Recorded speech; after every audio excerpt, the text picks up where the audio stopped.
something. That plague was specific, but she suffered many things. Many things. And then he said, behold, thy plague. Thy plague is personal. And so what he was saying was, I already dealt with that physical or personal, specific issue that you have, but now I got to deal with thy plague. I got to deal with your heart. And so when he deals with her, he said, when he deals with your heart issues is this. And I'm going to go back to my analogy of the physician, of the doctor. When you go to the doctor will tell you, he will say, when I give you this medicine, if you start feeling better, don't stop taking this medicine. Continue to take the medicine until it's all gone. Because what happens is your symptoms may be gone, but the ailments are still there. So you need to take this medicine until it's gone. And the thing about it is this, is that many times when we have gone through situations and circumstances and everything like that, that we are no longer in, but we are still suffering from the side effects of the situation. I'll give you an example. Say for instance, one night she was laying in the bed, and then you were asleep, and all of a sudden, you hear a noise, and it wakes you up out of your sleep, and next thing you know, you see somebody standing over top of you with a mask on their face, and they rape you. And although they have got the person, caught them, and they're locked up in jail, you still suffer because you wake up in the middle of, every time you hear a noise, you're jumping up out the bed. And the reason why is because you're suffering from the side effect of fear. That every time I go to sleep at night and close my eyes, I still get a flashback of what happened back then. And it takes God to heal you from that. Another example. Say you were in a relationship, married or not. And then you thought, oh, this relationship is working out well. And everything is going fine. And then all of a sudden you find out that he's been cheating on you. And although you done left him and you done got over and you moved on with your life, you still have to suffer. You still suffer the side effect of trust, having trust issues. Because see, what happens is every time you get into a relationship with someone and it goes well, and it starts going well, then you see him do something that reminds you of something that the one that hurt you did, then you go on and start flipping out. And see, God has to heal you from that because see, it is not right for you to make another man pay for something that some other man did to you. And so God has to heal you from that. Another example, here you are and you're sitting there and your mom has this little boyfriend or whatever, and she leaves you alone with him while she goes off to work. And then he starts doing things to you that he really has no business doing. And you go to your mother and you tell her, look, Mom, this is what happened. And your mother looks at you and she says, oh, baby, while she's fixing up your clothes, you know what? He's a good man. He puts food on our table and puts a roof over our head. Come on, dry those tears and go outside and play. Be a big girl. Don't tell nobody about this. And then here you are, grown up. Some folks have passed on. Some folks have grown up and moved on. And you're still here bleeding. The side effect of the issue that you have suffered. And then you come and you hear people say, there's a God that will deliver you.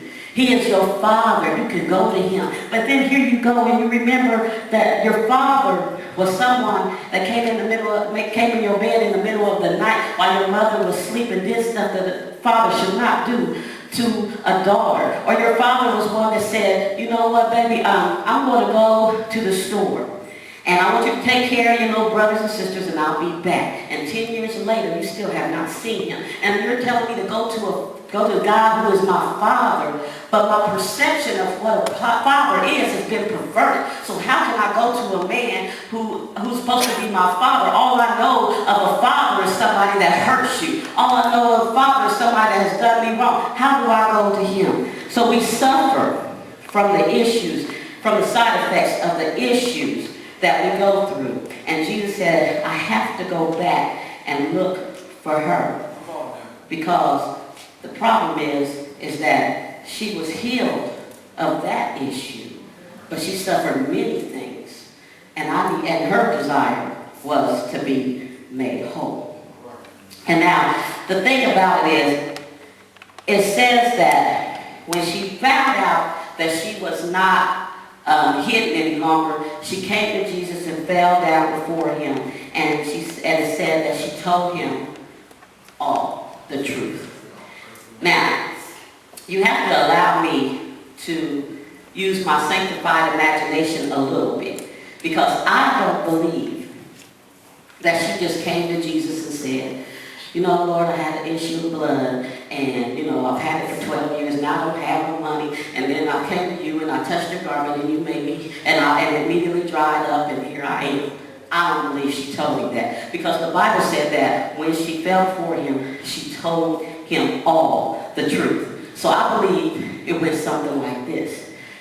Jesus came to her and looked at her and said, daughter, why have you fallen down before me? Or a woman, I'll put it that way. Why have you fallen? Why did you touch my garment? And she looked at him, she said, see, this is what happened. It started when I was about 5 years old.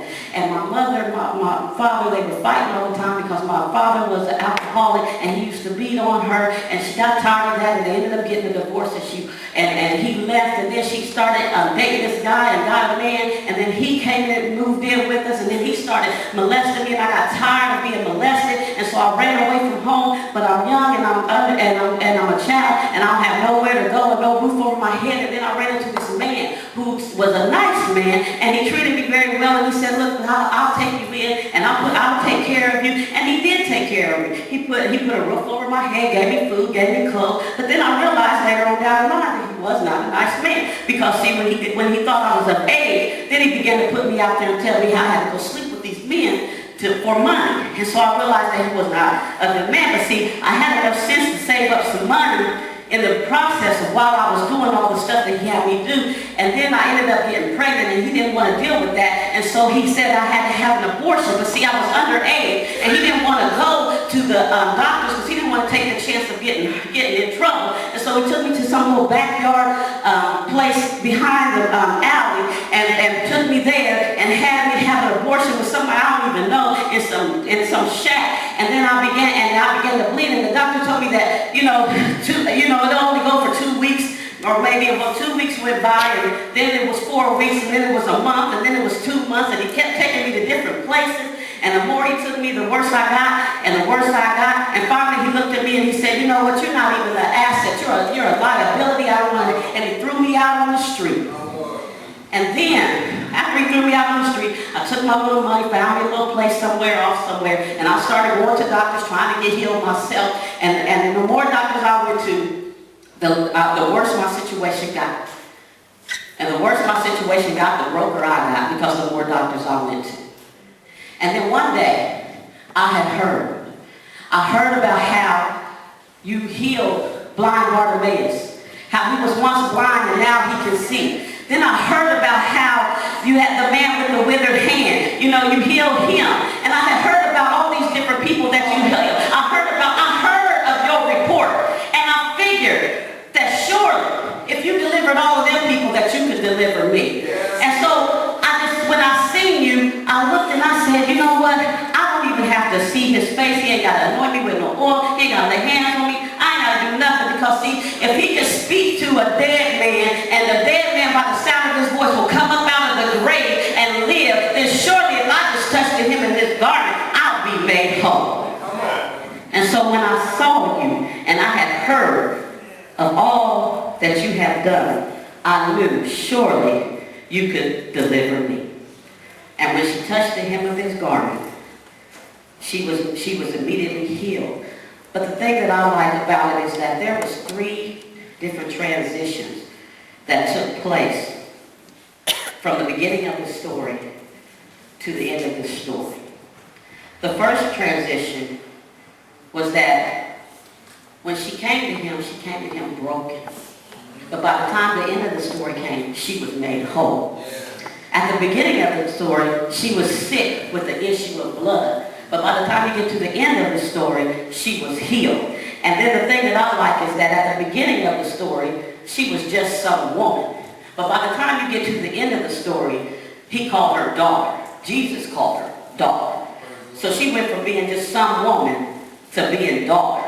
And so what he did was he just didn't heal her, but he made her whole. He changed her person. He changed her nature. He changed who she was. She once was just some woman that had an issue of blood, and then by the time she met up with Jesus, she got transferred into the daughter that he had called her from the beginning of the earth, and she was made whole. And that's just the same way with the Proverbs 31 woman. She is just somebody that was broken and hurt and had many issues. But by the time she met up with Jesus, she became whole and complete and full. Nothing broken, everything fixed. God just helped her and healed her and delivered her. And the thing I like it is I like the way Ezekiel puts it.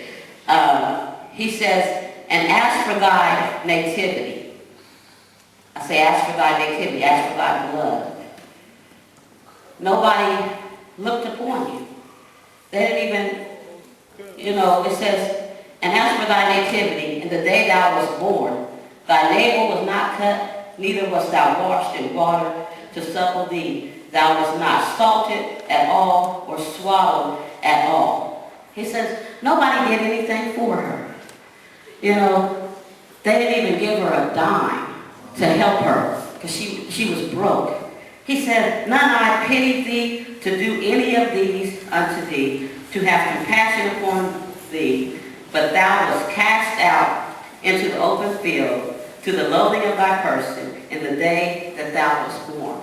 Nobody even, see, back in those times, if you had an issue or you were bleeding, you were almost like an outcast. They weren't supposed to touch you or anything, because then they would become tainted. And so nobody even looked at her. Nobody probably wanted to talk to her. They wouldn't even give her a dime to help her through her struggle. And he said, but the thing I like it is, it says, and when I passed by thee and saw thee polluted in thy own blood, I said unto thee, when thou wast in thy blood, live. When Jesus looked at her, falling down before him, and she was just, I believe she was crying and had tears just pouring out. And when she poured out her all to him, and he looked at her, she looked pitiful, and she looked bad. But then when he called her daughter, what he was saying was, live.